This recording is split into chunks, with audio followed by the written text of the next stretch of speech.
Our next reader tonight is Ben Paulus. Originally from Columbus, Ben's work appears in the journal Central Ohio Writing.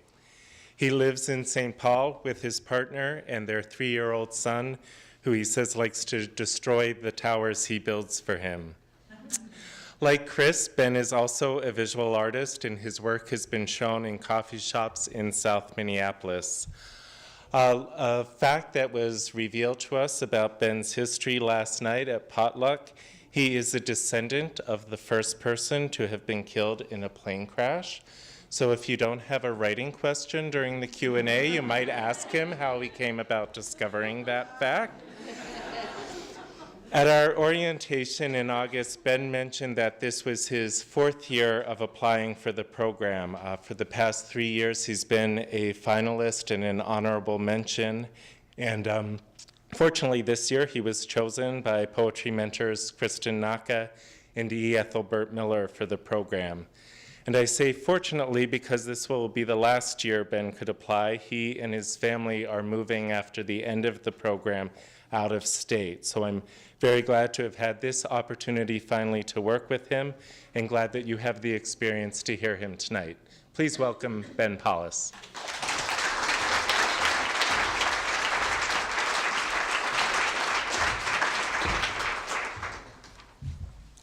Thank you. Thank you for coming. The mentorship has been an amazing experience. So thank you to my fellow mentees for being so supportive, for being the greatest readers anyone could ask for. And thank you to the mentors for your time, your patience, and your encouragement. And thank you to the Loft. This is a beautiful place, and just walking in the door always brings a smile to my face. The stairs in the front, just that sense that you're in a creative environment. It's a palpable thing, and I appreciate it. Before I begin, I'd like to dedicate this reading to my family for their love and support, to my brother and sister ex-law for their love and support, to my good friends, my fellow mentees, and to the Loft. I'll let you figure out which poem goes where. I'm going to start with one. This one is called Promise. When she lost the sense of her leg, you carried her from the city bus, over icebergs and glaciers, up flights of stairs. You drift with the weft and the woof, the tat and the noob, the stars at night and the salt tang, and still did not expect this riptide to carry you so far. You carry a pen in the car for moments when the muscles in your neck constrict and strangle you, and still you insist on seeing him naked. The Choya and the Ocotillo wield daggers against the predator's bite. You sip vodka from fingertips, lick buttercream from desiccating wounds. You know the strength in his hands, the tender crescent of her throat, her sandy eyes when the alarm murders the night. Hello, he says. You sew his tongue to the hem of your crinoline. The winter-clad golf course is shielded by the foreshortened glow of gaslights. Skiers cut channels in the snow. Your own paths stretch parallel, behind and before you.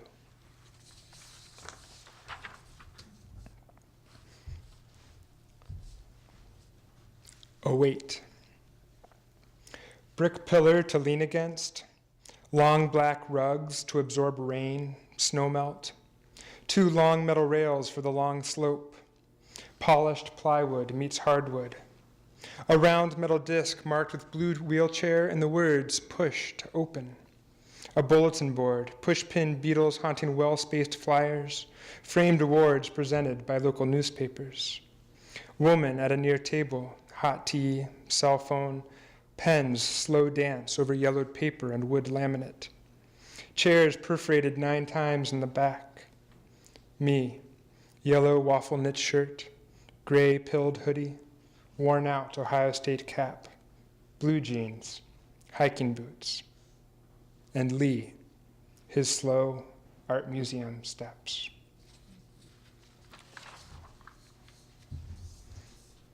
Yeah, we're not going to do that one.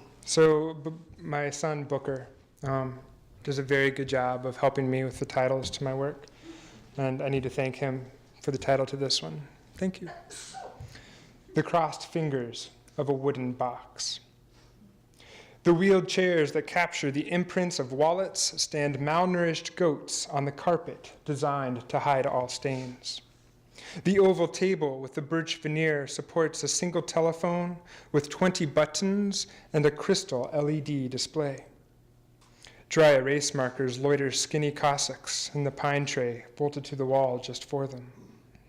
The dry erase board, painted around the fire alarm, stained with tender strokes of the whiteboard eraser, wears dates and acronyms in secondary colors. The round clock etches each second with a light metal touch. The year, at a glance, stretches over warm gray walls, each holiday marked in erasable link. The fluorescent lights turn off by themselves.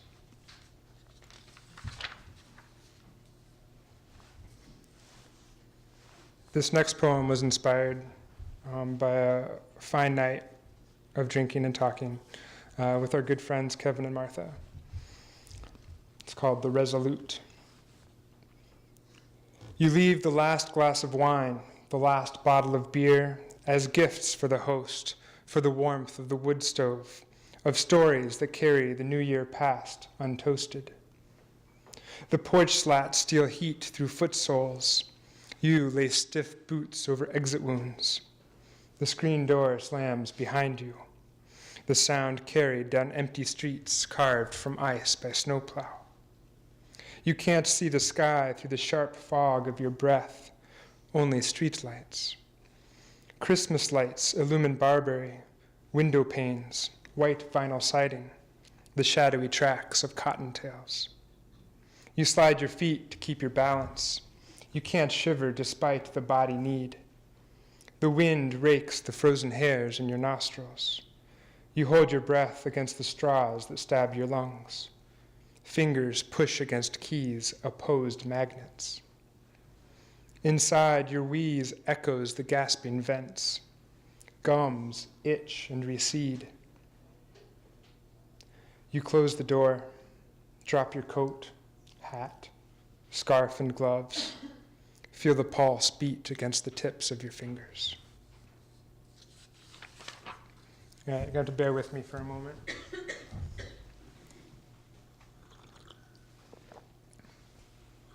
Anybody else have a dry throat?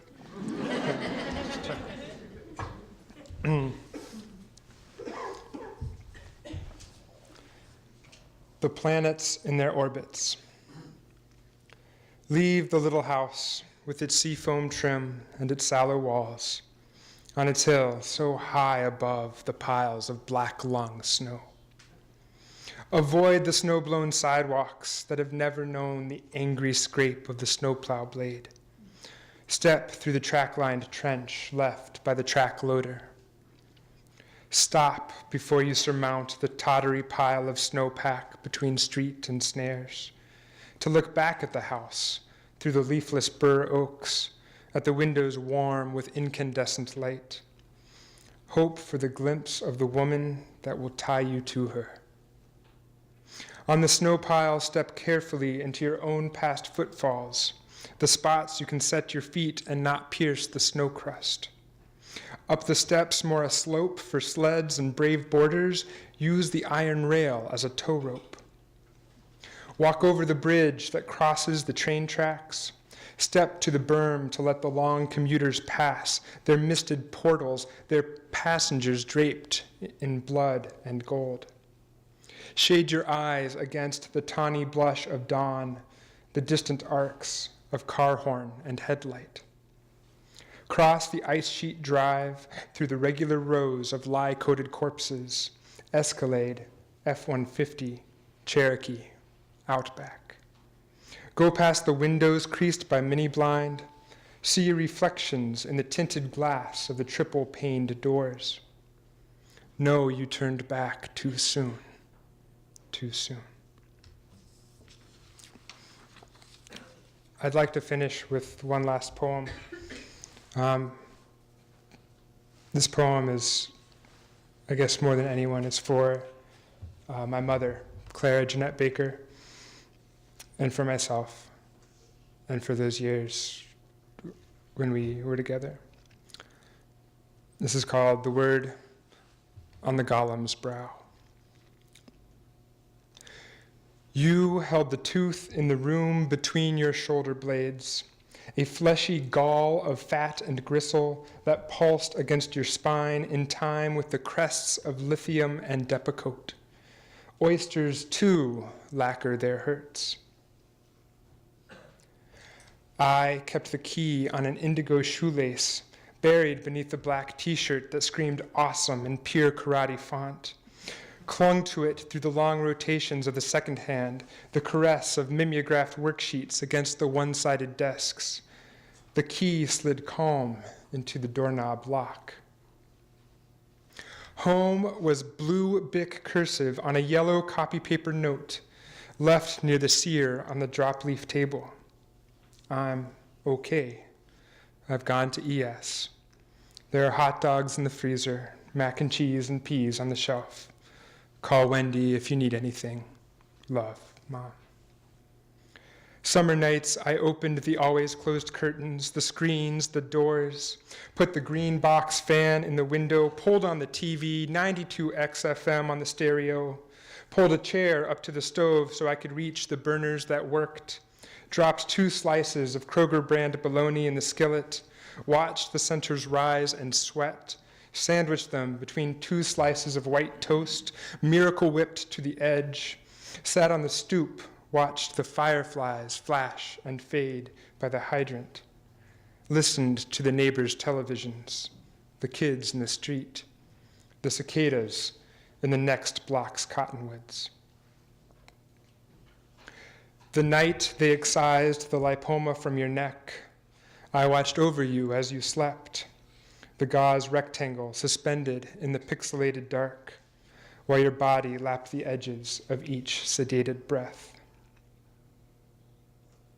My wrist bears the scar of your genetic disposition, the lamb's eye lump, the terminal protuberance of a second cartilaginous ulna.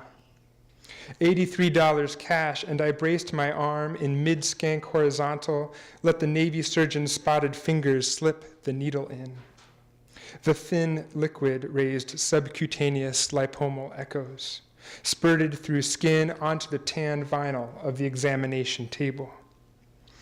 I watched the scalpel draw a line across someone else's arm, the blood well around a pale and glistening island.